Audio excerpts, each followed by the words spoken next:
নমস্কার বন্ধুরা, টুম্পাস কিচেনে সবাইকে স্বাগত। আজ কোনো রান্না নিয়ে আসিনি, আজ নিয়ে এসেছি একটি নতুন ফল।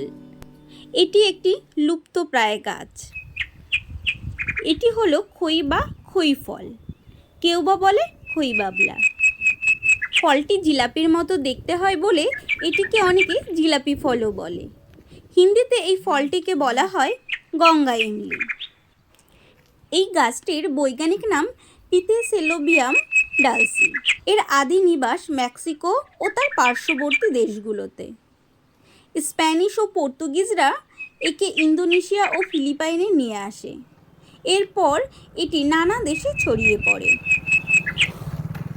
কাঁচা অবস্থায় ফলটি সবুজ থাকে, পেকে গেলে লাল রঙের হয়।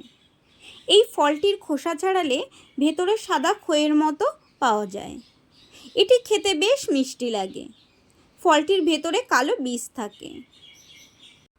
এই ফলটি বৈশাখ জ্যৈষ্ঠ মাসে পাকে। গ্রীষ্মের দিনে এই ফলটি বাচ্চাদের বেশ পছন্দের একটি ফল। বাণিজ্যিকভাবে এই ফলটি তেমন বিক্রি হতে দেখা যায় না।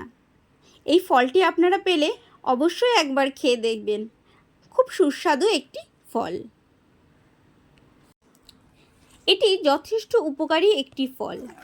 উইকিপিডিয়া অনুসারে এ গাছের ছাল আমাশয় ও অবিরাম ডায়রিয়া ও যক্ষ্মা রোগের জন্য উপকারী।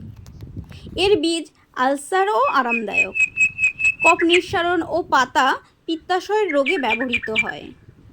হজম শক্তি বৃদ্ধি করে, এছাড়া রোগ প্রতিরোধ ক্ষমতা বৃদ্ধি করে। Thank you.